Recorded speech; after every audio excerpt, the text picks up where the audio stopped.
So we had SVB, Silicon Valley Bank, go under. We went into all the reasons as to why that is in the previous segment. Definitely go check that out.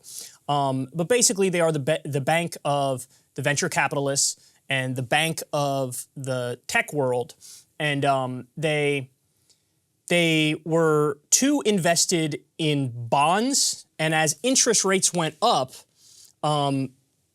their investments became effectively worthless. And then also, as interest rates went up, the startups wanted to pull out their money because they needed cash to make payroll, and the game was up because, if you're losing money because you're invested in bonds and the interest rates are going up, which means your long-term money's going down, and they're starting to pull out money, the startups are pulling out money because they need it. Well, that doesn't add up, and then eventually you're in trouble, and that's exactly what happened. They ended up going under. The FDIC took them over, then the Fed stepped in. We're going to bail them out. Anyway, you guys know the story. A major piece of this is, number one, not being diversified was a huge problem for this bank. But number two, the deregulation that they themselves lobbied for is a big part of the problem. Okay, well, in step the idiot brigade to give their idiot brigade reasons as to why they think the bank went under. Let's start with James Comer of Kentucky.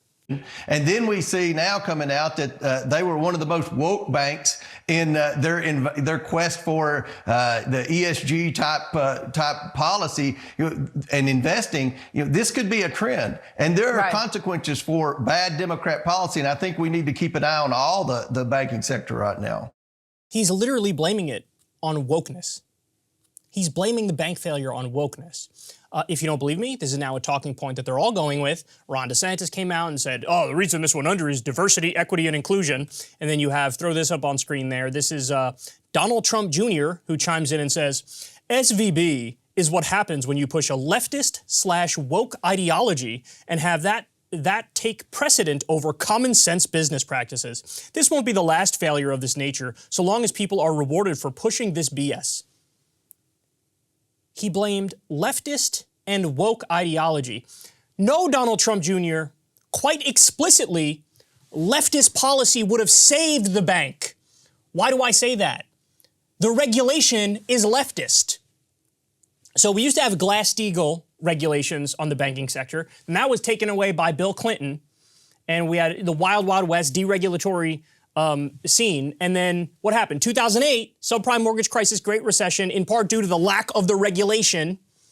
And then we had Dodd-Frank. Now, Dodd-Frank is weak. It wasn't as good as Glass-Steagall was, but it was something.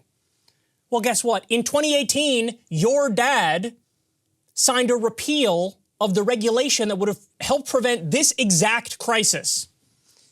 Because guess what? They said, hey, if you're a bank that has $100 billion in assets, you're not technically a big bank. So you don't need the stringent regulations that the ones that have $250 billion and more get. Under Dodd-Frank, they said if you're a bank $50 billion and up, you get stress tests, you get the stringent regulation. And then in 2018, Donald Trump and the Republicans changed that. Every Republican voted for the deregulation. Trump signed the deregulation, and 17 Democrats joined them in that deregulation. And guess what? No more stress tests for the Silicon Valley Bank.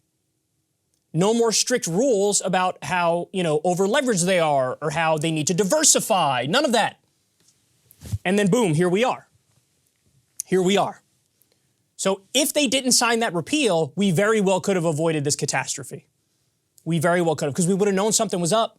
The stress test, they wouldn't have been able to survive the stress test, and then they would have had to make some serious changes. But no. The banking industry and their lobbyists wanted the deregulation because they wanted to prioritize short-term profits. They got their deregulation, and this is the result. And then the former president's idiot son chimes in, I blame wokeness. How hollow is this criticism now becoming? Anything they don't like, they say it's woke. Higher minimum wage, woke. Universal health care, woke. Banking regulations, woke. No part of this is the fault of diversity or inclusion. No part of this is the fault of the left. It was the furthest left senators who were sounding the alarm. It was Bernie Sanders. It was Elizabeth Warren who were like, this is a bad idea to deregulate. These banks might collapse. And that's exactly what happened. That's exactly what happened. It's amazing. They'll blame anything on wokeness. How hollow is this? We had a stable banking sector after New Deal regulations. It was stable.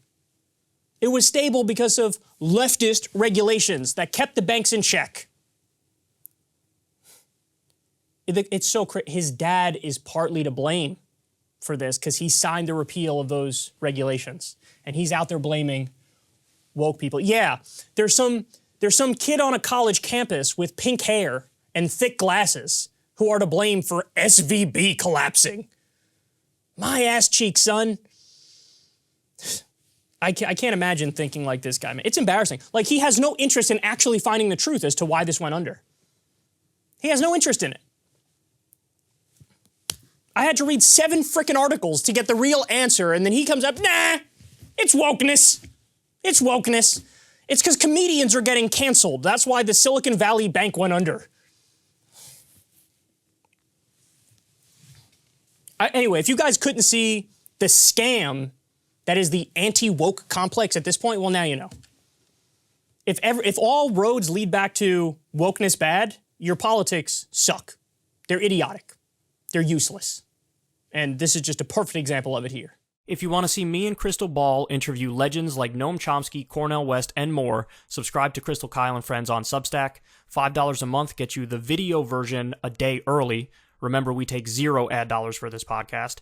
Or you can sign up on Substack for free and get the audio version a day later. Link in the video description box below.